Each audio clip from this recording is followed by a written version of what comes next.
Welcome to Mind, Body, and Soul Healing. Today, we're exploring a reminder that may sound unsettling at first, Memento Mori. Remember that you will die, not to make us fear death, but to help us stop postponing life. I'm joined by Chris Ehrlich, spiritual counselor. Chris, thanks again for joining us. Thank you. Thank you for having me. We are discussing Memento Mori, and like I said, Memento Mori means remembering death. Memento mori, it's not about obsessing over death, but it is remembering that everyone's going to die and that you're going to die, but not to fear death. Chris, can you explain memento mori and what that means to you? What memento mori means to me is is that you cannot embrace life fully and enjoy relationships where you are or the happiness of life without recognizing that this time is going to pass. So meaning your life is going to end, much like looking at the seasons. If you notice in the fall, I mean, some people really love the fall, and they don't know why they like the fall, but because the fall represents the passing away of this immediate or current situation. And then, you have the winter that comes, and that's when we really get deep down and reflective. And then you have the spring and with the trees and life and hummingbirds come back and all of this stuff. It is a cyclical type of relationship that we have.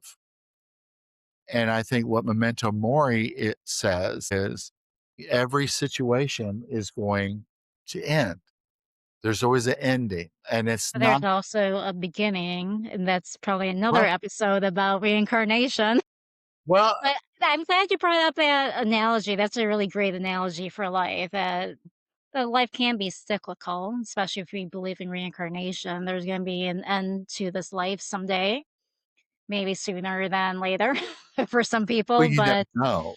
right. But there will be a beginning because Well, there's I think the events, thing about Memento Mori is, even though this ends, it doesn't mean it's the end. right? You cannot enjoy life without recognizing the fact that you will this body, this shell is going to end. And I think it just depends on who you are. I think people of wealth a lot of times have a real hard time with this Because because they're you're not going to pass yeah, away with all your money. right.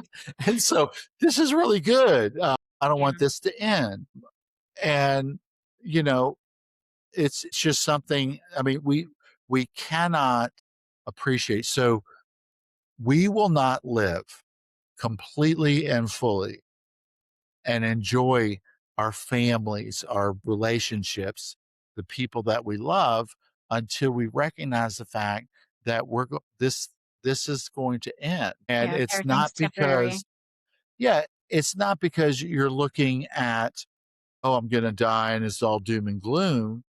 It's just the fact of I'm going to get everything I can out of this life because I know it's not forever. Right, absolutely.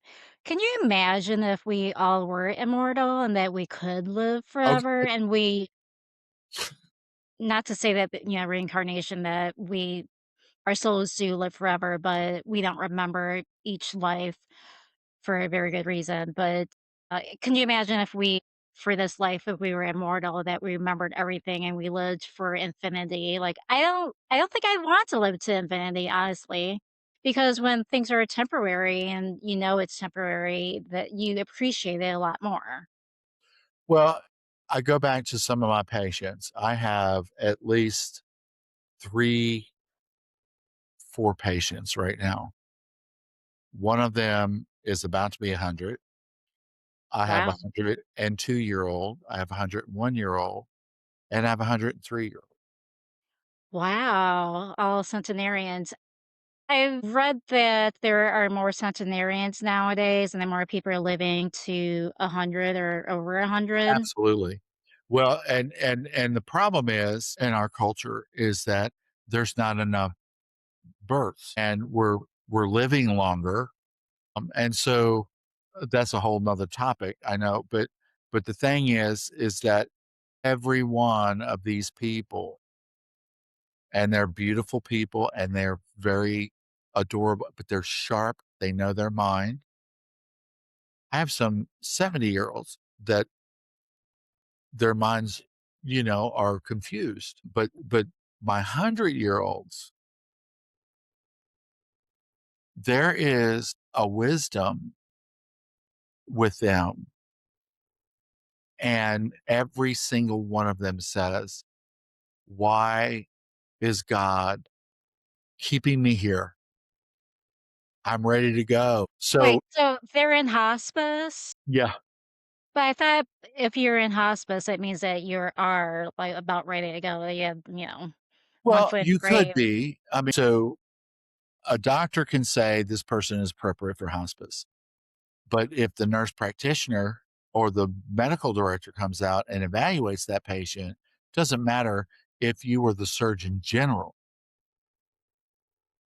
Those are the people that tell you, yeah, they're not going to die within 6 months.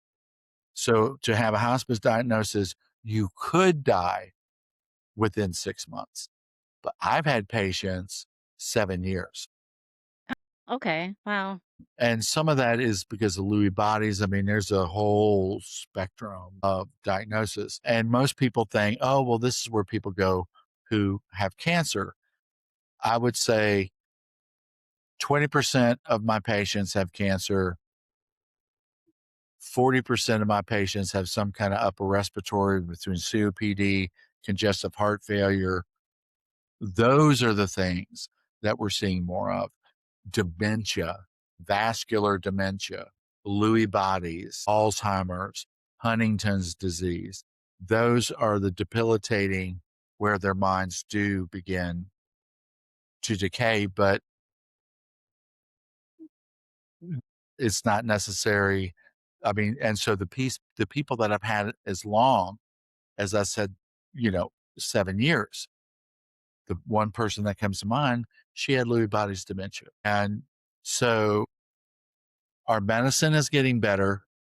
Our process of keeping people alive have gotten better. And I think the whole idea around, is this really ethical?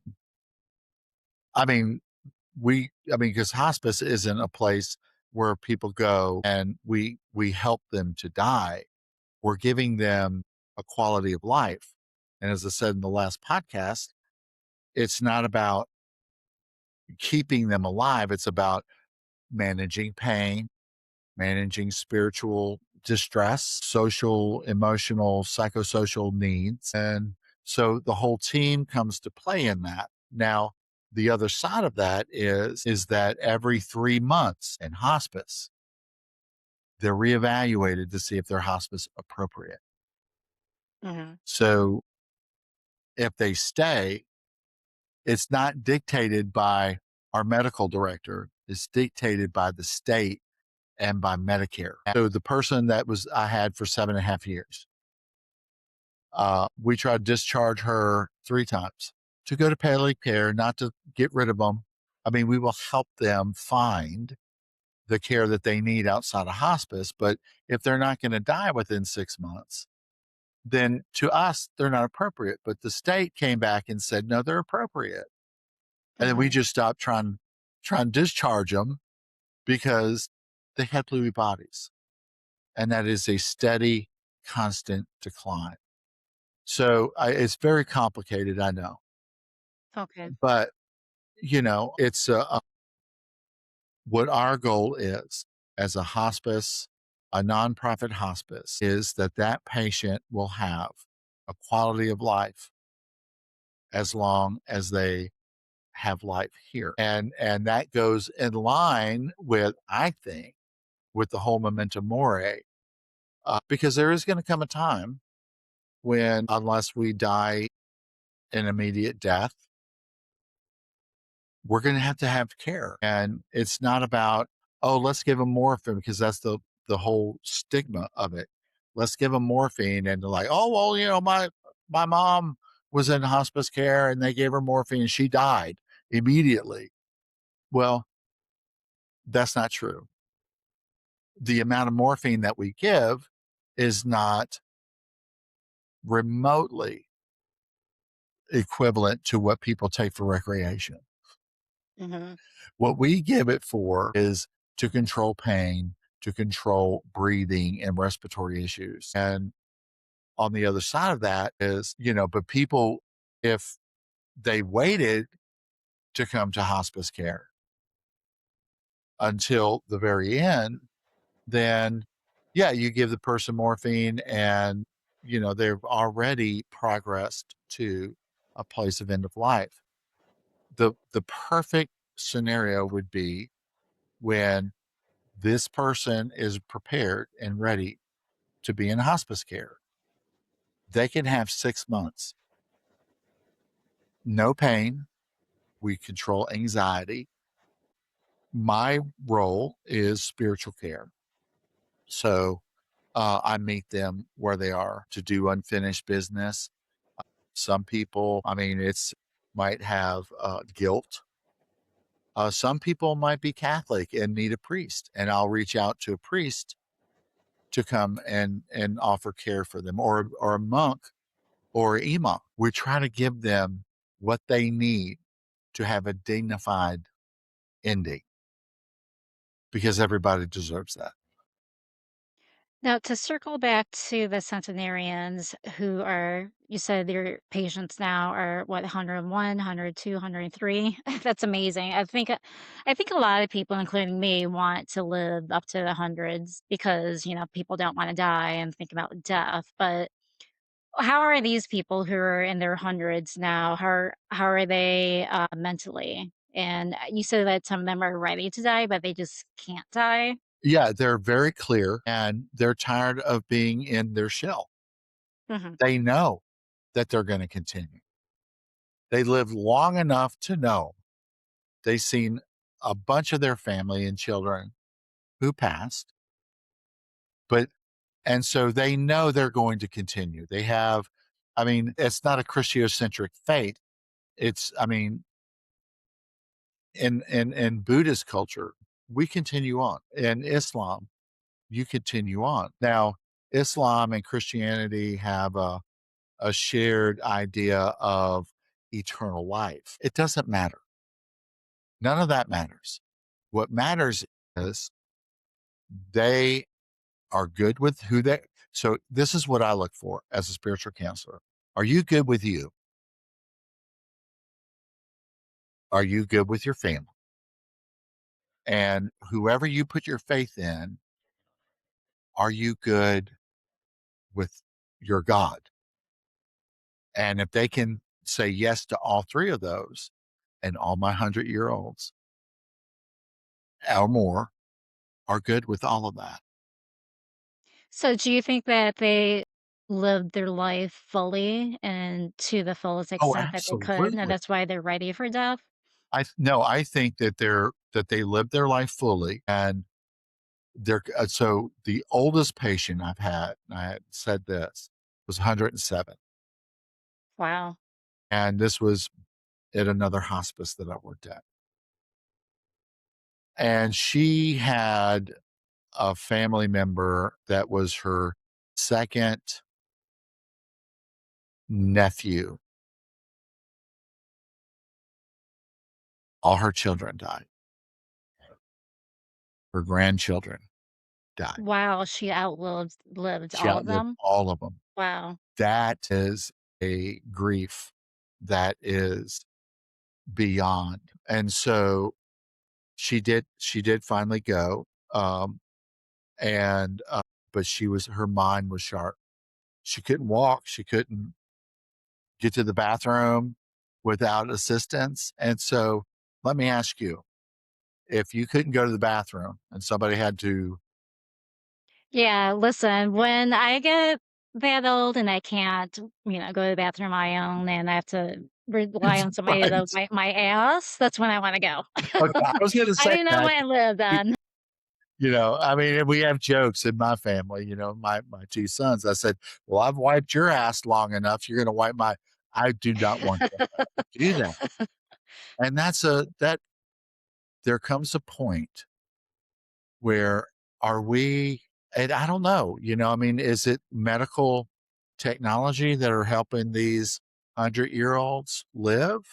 Yeah, yeah, I'm not probably, real yeah. sure because all my patients that I have that are over 100 years old, I think they're Vikings. I think they're like I think they're like got some god juice somewhere with them. Like, oh, Methuselah lived to 999 years old. I And mean, with, like, technology nowadays, the breakthroughs in science and medicine, and where we have proper nutrition, or you can get proper nutrition for your body, so that doesn't surprise me that we can live to 100 or over and that's 100. happening more and more. I mean, men, I'll be what? See, I'm 63. I'll be 64 on December 31st. I'm well past a typical male in the 1950s. Right. What was the, average age again where people Think lived to 48 to 52 that was the average lifespan on of mortality rate? of men. I mean, Okay. women have always I mean, Wow. and all the people that are over 100, well, there's one that's 101, and he is a male, but all the other ones are females. Women are just stronger than men. I mean, I'm gonna go on a podcast and say it's true. I mean, or yeah, I mean, it's just a fact. And so it's just kind of like the Great Dane versus the Chihuahua. You know, Great Danes have an 8-year lifespan. Chihuahuas can live 22 years old. Oh, yeah, I had a Chihuahua Maltese mix, and he lived until about 20. Yeah, Yeah, close but to it. but you won't find that. I mean, and I'm not saying that men are. I mean, let's just be honest. Men are larger, and I mean, some men aren't, but we're living longer now. I mean, I'm 63. Look at the energy that I have. Yeah, which is great. I'm not taking a lot of medication. I mean, it's just a fact. I think we're more cognitive of our diets and all of that. But the thing is that I'm not trying to live longer. I just want to be at peace with me, more so with me when I face end of life because I don't believe that that's going to be the end of me. I believe I will carry on. I don't know how that's going to look. Don't stop even trying to answer those questions, you know? But I think the thing is that's a whole point of Memento Mori. Don't forget you have to die because if you know that you're going to die, you're going to live your life to its fullest. It is. I think that I didn't start thinking about death until about maybe a couple years ago, actually. I'm just thinking about death constantly. Like, okay, I'm 49 years old and I know, I'm like about halfway through my life. If I'm lucky, I'm halfway through my life and I know that I'm going to die and I need to figure out what my priorities are and I want to live a more meaningful and purposeful life. And that's what Memento Mori is about, making And I think sure you're that you figure out what's really important in your life, not about and God, what's not important in life? Money? Money helps. Yeah, you need money to pay your bills and to eat, but to try to be a billionaire or a trillionaire, you're not gonna be happy with a shit ton of money because I've learned that material things don't really make you happy. I've gone on shopping sprees and I'm a bit of a shopaholic and all the clothes and all the things that I bought really didn't bring me much happiness, and you think that if you just buy more and more things and fill your house with more things that it's gonna make you happy, but it really doesn't. It doesn't. Like, you're happy for maybe about 5 minutes. And I think you are well beyond what most of our culture is, because I think wealth, especially in America, is so important. But DuPont's, Roth, Rothschilds, um, Elon Musk, Oh, yeah, he just became the first you're go trillionaire. you're going you're going to die. So Elon Musk how are you even going to go to the grave? How are you going to pass from so the end isn't the thing, it's the transition. When you die, that's done, but how do you move on to the next? And I think there's a lot of Buddhist teachings and Christian teachings and Islamic teachings and Shinto teachings that all kind of circle around this issue of how can you go to the next life? And maybe you're at that place where the next life isn't going to be, and you go into whatever you're going to go to. But I think we continue to come back here to finish something that we chose. You and I did a past life regression, Mhm. and I discovered something about me. First off, you know, if this would have been 20 or 30 years ago, I'd have been like, I was a female in two of those past life regressions. Oh, you know what, Chris? We should do another podcast about your You know, past life I know, right? regression. But but but the thing that it but that was so meaningful to me because, I mean, my oldest son is always talking about, "Dad, you're very in tune with your feminine side." And I'm like, "Well, I don't know." It's just like, I think we are the yin yang. But my point is that we do tap into those things. And if we could learn from those experiences, then maybe we can come to a place where we can know more about why did we choose to come back?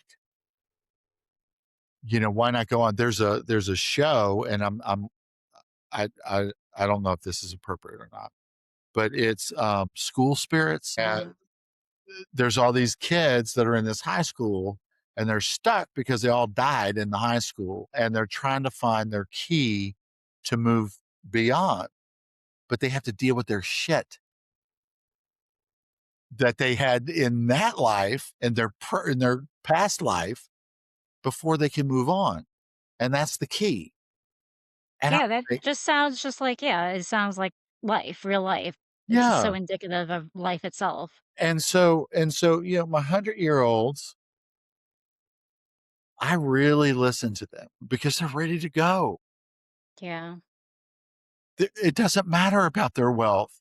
It doesn't now their relationships with their families, yeah, that's important to them. But what they have, what they don't have, that's gone. And Well, how I do was gonna you say about fix that? Elon Musk. Elon Musk has admitted that he's not happy, and he's a trillionaire now. You know, you think that all that money would make somebody happy, but it hasn't. He presents himself to me as being very unhappy. Yeah. Oh, he's very unhappy. Like his children even said he's a very unhappy How person. many kids does he have? I don't remember, like A 5 or 6. bunch. Yeah, So, yeah. sex doesn't get it, money doesn't get it. I mean, I have seen people, a lot of people, who have, like, been married for, like, 60, 70 years. You've gone through the test. You've gone through. And I don't know what that is. I mean, I'm not here to promote that, because I do think that there's marriages that, no, you need to get out of it, and everybody has their thing. But I think it is beautiful that, here we've done this, but at the end of the day, you still have to go to that diamond board at the end of life. Doesn't matter how long you were married. Doesn't matter how many kids you have. Doesn't matter how much money you have. You have to jump off of that diamond board into the greatest mystery we've ever will ever experience. by yourself. And so you better be at peace with you. And my 100-year-olds who are like, I'm ready to go. I'm at peace with me. None of them. I would love to interview them and ask them, what they have learned in I their know if there wasn't a lifetime. HIPAA thing, I mean, maybe I could ask, but Yeah. I'm fortunate. I'm very fortunate, and I have the best job in the world that I'm able to join in that story with them. I'm sure you've learned so much from these Oh my people who gosh. are so much older and, hopefully so much wiser as well. Well, I mean, because I still feel like I'm 30.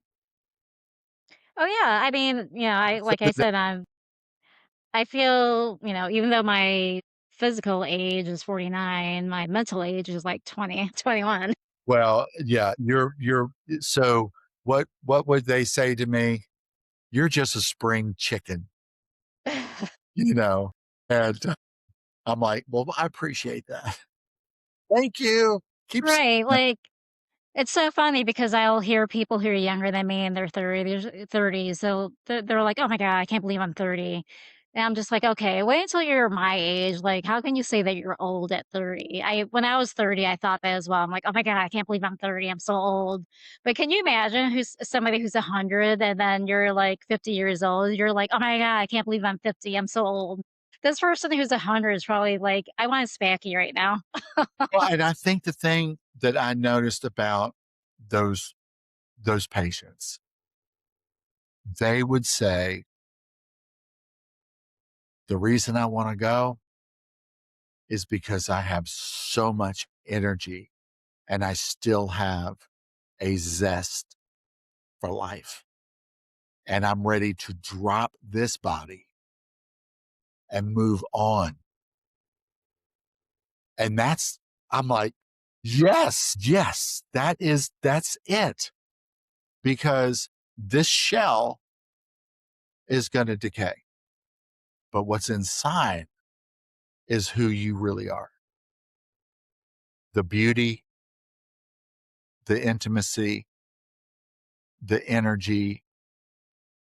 And I think the wisdom behind living like that is you also get to take that wisdom with you. It's very Hindu. I know it's very reincarnation, but I don't think Christianity, that all, it just doesn't matter. Everybody, and I wouldn't say to anybody who has a faith in any of those spiritual venues,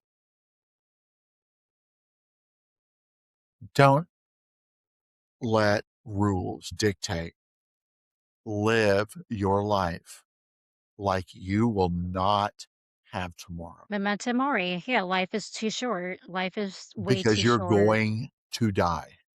Yeah. And that's the whole point. And Jesus said the same thing. Mohammed said the same thing. Buddha says the same thing. Live, be kind, be passionate, share in each other's suffering, because tomorrow isn't promised to you. So you think that Memento Mori will inspire courage? If you know that you're going to die someday, why not do what you want to do in this life? Like live Yes, your life screw authentically. right. Why are you trying to make out you're not gonna be able to take it with you? Elon Musk isn't gonna be able to take his Tesla with him and, to wherever he's going, or the money, or Donald Trump, or Bill Gates, or whoever. You're going to end. This shell is gonna end, and guess what? Whether you keep going further, because I don't believe in the downstairs, but wherever you go from here, that's where you start in the next.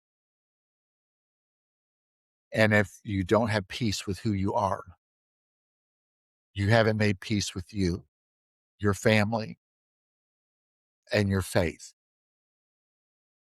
I mean, what a Hindu would say, well, you might come back as a slug, you know, and then you're over slug lips. Hopefully, it won't be very long and somebody will pour salt on you and you'll, like, move on. But, the thing is that you cannot move on, and I think, life is gorgeous. Reality is gorgeous. Who is it? Alan Watts.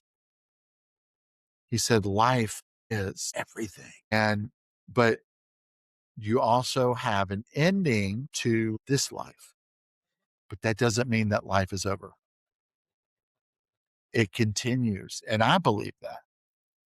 And I think the atheists could probably benefit, and they might feel the same way. I don't know. It doesn't matter. You believe what you want to believe, and I believe we're here for a reason. But what I believe is that So what do you think that reason is? Why are we here? Why are we living on that's this the earth? point. That's the whole point, is we're supposed to figure that out. Like the meaning of life, like figure that out. I mean, so it's like, and I remember in our past life regression, that was a theme. When we first started, I was in this, early, I was stabbed. I think I was skewered by a sword. The next life, It was one of your lives. Yeah. yeah, that was one of my lives. And that was what we started with. It went back as far as my spirit would take me. And then the next life, I had a family. And I think the last one, I was and the last two I had, was a woman. And the last one, I was an actress who was pretty famous. I mean, I don't know the name. I just know that my name was Betty, and it's not Betty Grant or Betty Gabriel. I mean, it wasn't any of that. It was just the fact that what I remember of that is that from the first one to the last one, I progressed. Male, Well, that's good that you didn't female. regress. Yeah, I mean, and hopefully, I think the people who can't do that are the people who just are stuck. And if we're stuck, then we're really dead. We're really dead. I mean, yeah, I don't think people get stuck for too long. The I hope universe not. or your guides will help you. I mean, I feel like I've been stuck in this lifetime. For the past like year or two or whatever, I've been stuck in the rut. But I believe in spirit guides and I believe in a higher Absolutely. power, universe, God that's going to help you out of that rut when you ask for help. You are not stuck. I promise you that. I felt stuck for a while, but it's like Well, I mean, trying to trying to walk through mud. Like you're stuck in mud, but you're trying to like move, and it's so slow. what is um, Eckhart and Michael Singer would say? We're not our feelings, and we're not our thoughts. What is really real is our consciousness. And what I know about you is that you continue to strive to know the truth about you, truth about whatever. So yeah, I can understand people feeling stuck, but being stuck is more about fear, fear of wealth, fear of image, fear of, and I think I said this the last time. One of the things that I do admire about the historic or the written Jesus part of it is Jesus was never owned by power, image, money, wealth, none of it. And if we can walk our lives, it doesn't mean that having money is wrong. It just means that if that is our sole purpose, then we're really lost because there's so much more. There's so much more. And that's memento mori. I wanted to touch on the other concepts too of memento mori that helps us release petty conflicts. If you die with that bitterness, like what do you think happens to you when you die with that bitterness? I don't think that you go to hell. I think that you've already lived your hell. I think that We are supposed to be in this life. The Dalai Lama would say, it's just like the story I think I mentioned last time with the lady who lost a baby, but Mhm. she couldn't accept it. So she asked, "Can you heal my baby? Can you heal my baby?" She went to the temple, "Can you heal my baby?" Well, the Dalai Lama's up there on the hill. He can heal your baby. And so she goes up the hill and she said, "Can you heal my baby?" Well, the baby was already dead. And the Dalai Lama said, "Yeah, I can do that. But you have to go back down to the village and you have to collect thyme, the herb thyme.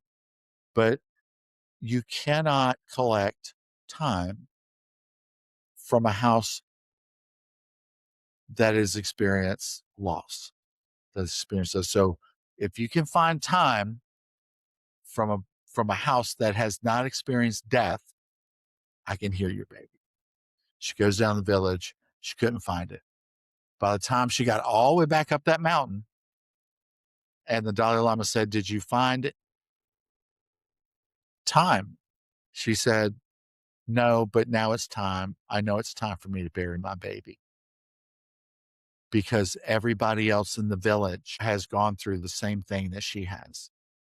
And that's what Buddhism and, you know, Dalai Lama and even, I mean, even in Christianity and Islam, we are a people who should be aware of the suffering of others because of our own suffering. And that doesn't mean that we go around, "Oh, like Eeyore, thanks for thinking of me. Don't worry about my tail. It's going to fall off anyway." This is about, I hear you, and this is hard. And I'm going to sit with you, not try to make excuses for it, or, "Oh, God need another angel in his, or need another flower in his garden or someone to help," to really sit with people and just, grief has its way of healing, and we have to go through that grief in order to move on. And that's memento mori. It's not the ending, it's the transition. And how do you get from here to here? And that's the real trick. So people can live their lives abundantly. And I'm not talking about money, but they can live their lives where the Tao would say, "Oh, a tornado came and tore down my house." What the Tao would say is, "Yeah, okay, so what's next? This happens. Nature happens. Death happens. Sadness happens. Okay, well, I'm still alive. And so there's still something here that I have to learn." And that is spirituality. That is moving forward. That is memento mori. Don't forget, you're going to die. But I think the thing about memento mori is we think about that as the end of our life. I've seen many patients who had vascular issues and had to have amputations, leg being amputated. That's a loss. It's a huge loss. It's like a death. Divorce is probably Oh, yeah. worse than death. I have a friend that, she lost a leg in a motorcycle accident, Mm. and then, the year later, she also lost her husband through divorce because he cheated on her many times. So she went through a lot And those are in the all past few years. deaths. Yeah. All of that is death. All of that is, don't forget, you have to live. But the other side of memento mori is memento era, I think is what it's called. Don't forget you have to live. There's a yin yang in memento mori. And yes, death is part of it, but death is all part of it. So, all right, you just said it. I'm Yeah, a fully lot of people forget to live, like, they're on autopilot. I feel like sometimes, well, not sometimes. I feel like a lot of times I am in Groundhog Day and, like, it's just the same Ah, day. I love that movie. Yeah, It is. It's like the same day over and over again, and I'm just like, "Okay, sure. when is this gonna change? Like, when am I gonna get out of this autopilot? What can I do to get out of this rut that I'm in?" Like, And I honestly feel that, yeah. I wanted to live my life and not do the same shit every day because it's boring. that is the dark night of the soul. That Yeah, is which I'm going what through, yeah. I've done before doesn't work for me anymore. For a Christian, the hymns, the sermon, the scriptures don't work for me anymore. For Buddhism, the meditations, the yoga, the whatever doesn't work anymore. And you sometimes just have to sit in your shit. I've been shitting And until every day and sitting in it every day. and until I know this is graphic, but until the odor of your shit outweighs moving forward, then you're going to continue to sit in your shit. Yeah, yeah. When moving forward is less painful than staying in the past, that's when real growth starts to happen. And it's just a process we have to go through. And some people sit in their shit a long time. Yeah, Tony Robbins said something to that effect where the pain of, for instance, if you're single, uh, I know for me, I've been single for a long time because I'm afraid of getting hurt again, having my heart broken. But until the pain of being single is greater than the pain of being vulnerable and putting yourself out there, dating again, you're going to stay single for a long time. Right. And is saying the same thing. I remember, just to bring my own story into it, I had a son. He's awesome right now and he's doing great. But he was a horrible alcoholic Mm. and mean. And I had to ask him to leave after 7 years. And he has told me over the past couple of years, Dad, you saved my life. But let me tell you how that felt. That wasn't good, So, but it had to be done yeah. because I was dying by enabling him. And when the pain of me doing what I had to do was less than the pain of him staying there, that's when I said, no, I'm not doing you any favors. That's This is all grief. This is all death. There was a death to our relationship, but there was a new one that came out afterward. And we have a great relationship now. But man, that was some shit going through it.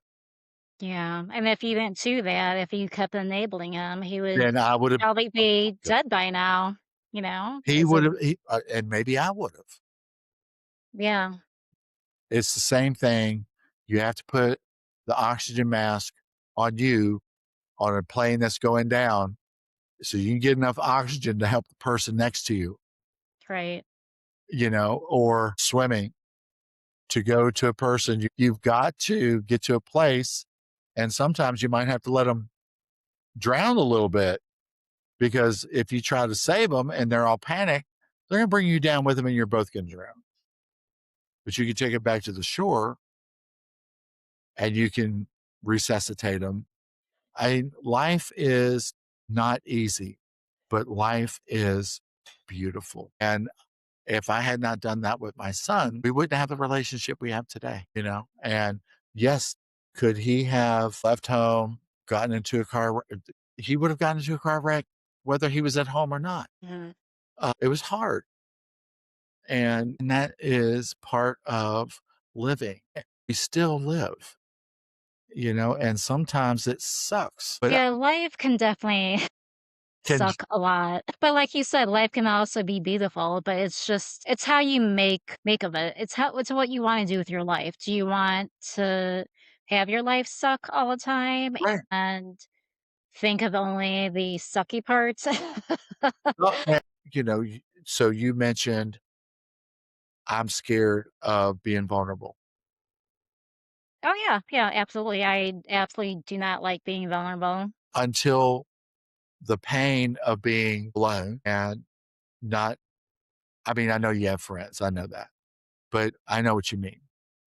When that pain outweighs the pain of, "I'm gonna put myself out there again," Mhm. you're gonna go out there with a whole different arsenal of wisdom. When that pain is less than the pain of you going out, putting yourself out there, that's a dark night of the soul. I will go out there when I'm ready. And that's basically and then but you're not the kind of person that is gonna do that. What do you mean not go out until I'm ready or No, you're going to because you would be doing this podcast if you weren't interested in moving beyond where you are. oh, yeah, you definitely need to be out So of your you're gonna comfort zone through the past for sure. Memento Mori is not wasting time on things that don't matter, not That's right. wasting your energy on people who no longer matter. That's right. And if I don't matter to you, I think I've gotten to a place in my life where I'm like, "Okay, I can move on pretty quickly." Now, what I have to deal with is, why did I stay in it knowing that that was the case? So, and that's okay. I mean, that's my stuff to learn. But today, right now, and that's all you can hold on to. It's been a great day. I feel good. I've got my 2 dogs that are behind me, and they're kind of like maybe they're my spiritual guides. I don't know. Dogs are I mean, it's God spelled backwards, right? That's right. I didn't think about that. And so, I mean, we've had this relationship with animals for a very long time, and I love animals. I do too. I do too. I mean, and I got my little snail, Bolt, who's gonna eat all this algae and make this lotus flower just be beautiful. This isn't gonna define me, and I'm not gonna sit around and, cover my head with ash, and be like, "Oh, woe is me. Don't worry about my tail. It's gonna fall off anyway." Like Eeyore. I need to move on. And sometimes there's people in our lives that are there for a moment, and that's all they were supposed to be there for. But then there's other people in Yeah, our lives that are there for the long haul. Family is so important. Relationships are important, but family and for me, my history with my family was topsy-turvy. But I can say at 63, we came to the other side. I wrote a song, I'll send it to you in text, but it's about my father and it's called After the Storm. And how many years did I waste being bitter? And I think one of the reasons that my ex-wife and I are still good friends is because I came to the place where I realized it took more energy for me to hate and be bitter than it was for me to love and forgive. And somebody in our relationships have to be the one who like crosses that bridge. And I don't know who that is. I mean, it's not male, it's not female, it's not any of that. It's just whoever comes to the realization that you're important to me and we've had some rough spots. And you start off with there's a book called The Four Things by Ira Beck. It's a palliative care doctor who said the four things are forgive me. Always start off with forgiving me. I forgive you. I like you and I love you. Those are the four things that this person experienced with all their patients over 50 years that were the most important. And if you can get to that place where you can forgive, because to live in bitterness, and hate is hell. It's hell. My brother lived it to the end of his day, and my dad did. And they didn't get to experience the zest of this life before the end of it. Now, does that mean that they're doomed forever? No, it just means that why did you why did you do that? Why didn't you just forgive and live? Whatever that means. That's memento mori. Yeah, mortality, it can motivate us to, forgive or seek Absolutely. forgiveness, apologize, make the Absolutely. change that you need to make, and live a good life. How Maybe do not you want to perfect end life. this life? Do you want to end this life with regret and anxiety? So outside of my 100-year-olds and all the 100-year-olds, I think they've lived long enough to where they're like, I'm not going to be bitter anymore. But sometimes we get to a place where some people are younger than that and they can't help. I mean, some can, some can't. But can you go at your age? Can you go to your grave right now and say, I'm good with me? I'm good with the universe, God, whatever, and I'm good with my family. I honestly cannot say that now, which I know is why I fear death, and I know I'm There not you ready to go. die yet. And God forbid I go into a car accident or get into a car accident tomorrow because I am definitely not ready to die because I would live a life full of regrets. And I have a lot of people I need to forgive and I need to forgive myself for a bunch of things too.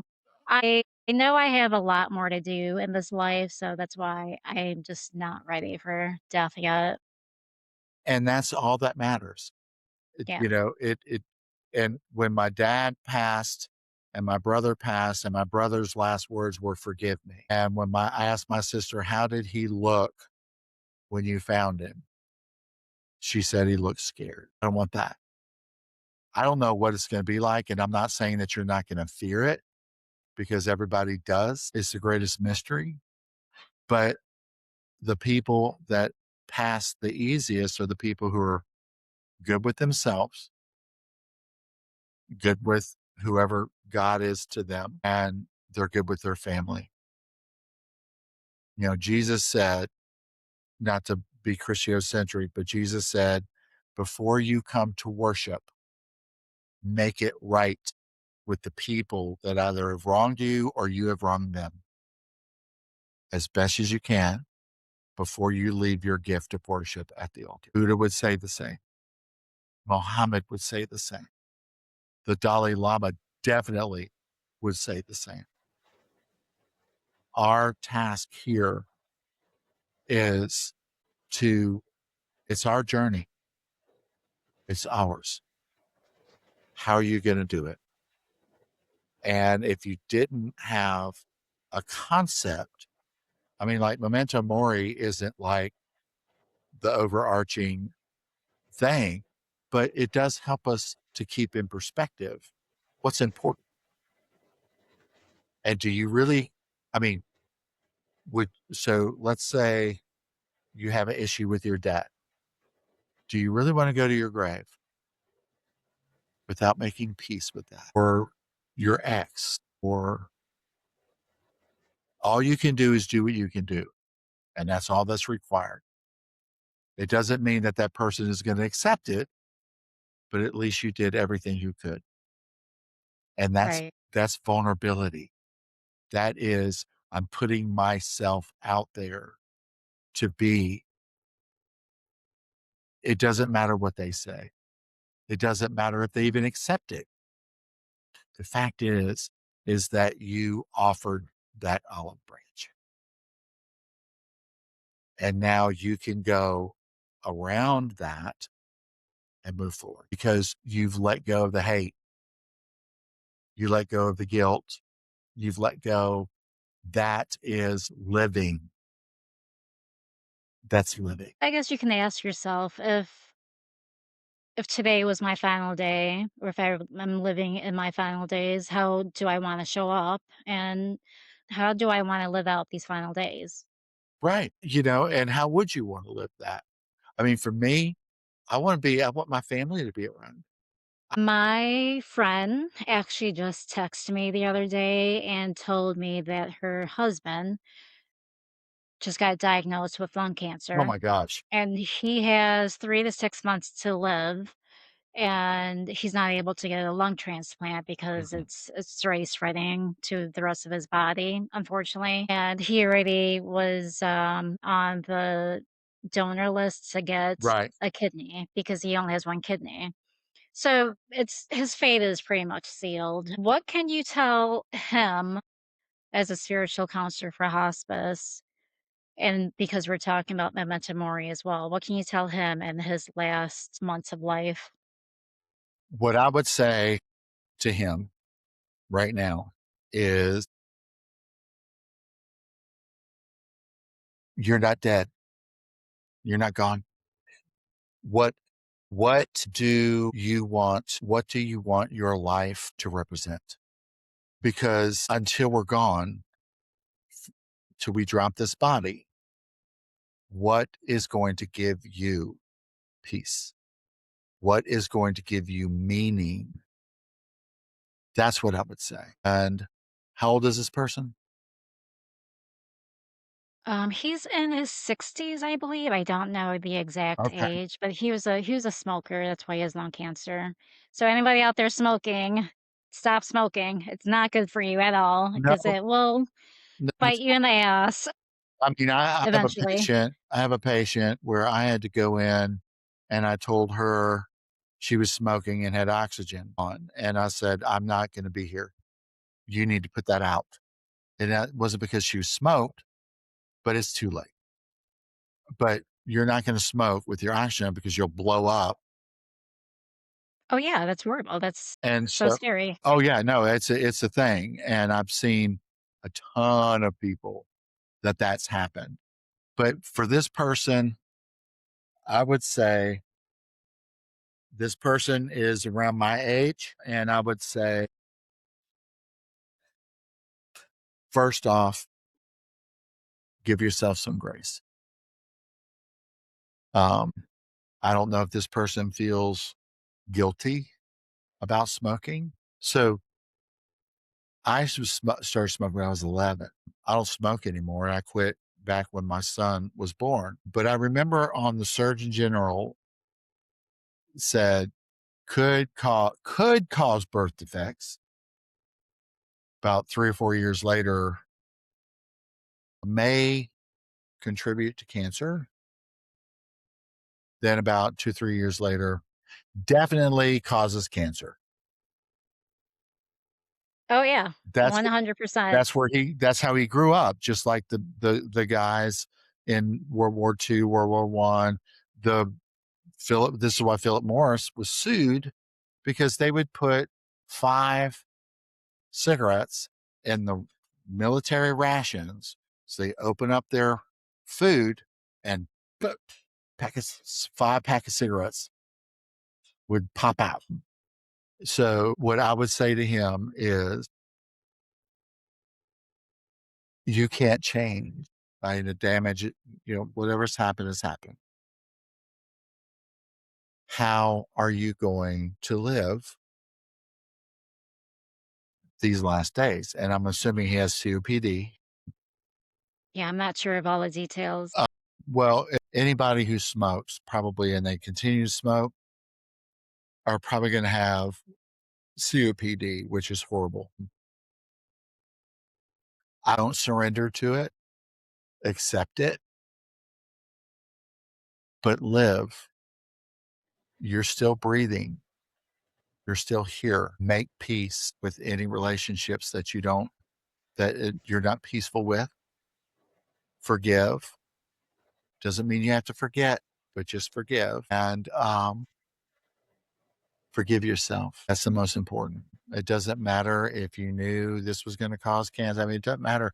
Addiction is addiction. So, is there any difference between a person who has gotten addicted to cigarettes back when the Surgeon General said, "Oh, it just might cause birth defects," or the alcoholic who doesn't recognize the fact that there's an actual gene in their body that is allergic to alcohol and makes them want to crave it.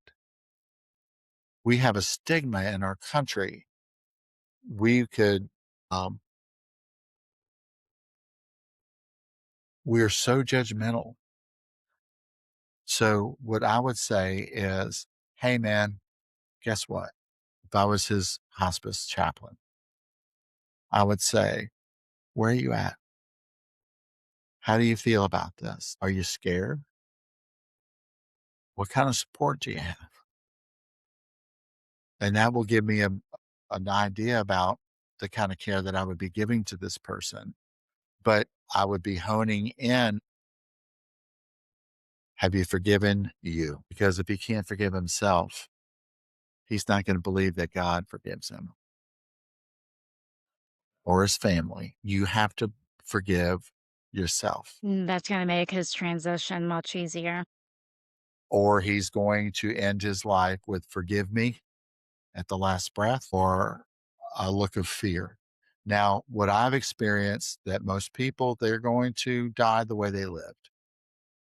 And I don't know how this person lived. I have no judgment with people who smoke or people who drink. Both of them are highly addictive. And we don't go into it saying, hey, I want to be addicted to alcohol. Hey, I want to be addicted to smoking. Nicotine is the most addictive drug ever. And alcohol is the one legal drug that if you try to come off of it and you're like seriously addicted, can cause all your organs to shut down. You can come off of heroin, you can come off of Oxycontin, you can come off of crack, you can come off of that. They're not going to kill you. It's going to be hell, but alcohol will shut your organs down and it will kill you unless you have a process of methadone and things that'll help you, titrate that. Interesting. Marijuana isn't legal, but an executive can go out and have a drink with friends and is the most deadly drug on the face of the earth. I want to close with a statement. Remember, your time is limited, but today you're still here. So love deeply, speak honestly, forgive freely, and stop saving your life for someday. Thanks, Chris, for doing this podcast again. Yeah, I know you said that you had a podcast and you're trying to do that podcast. What's your podcast again, and what's your contact info for people?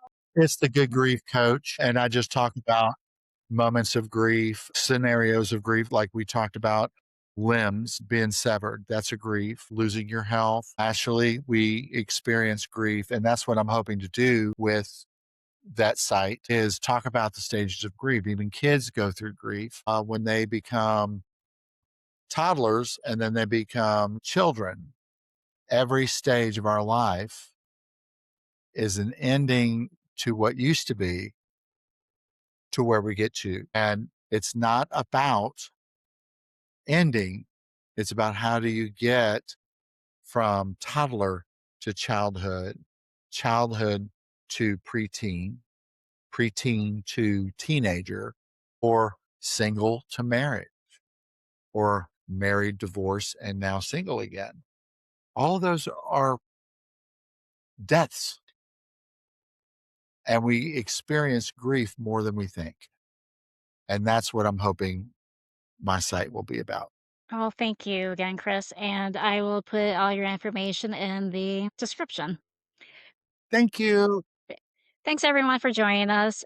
Make sure you hit the like and subscribe button.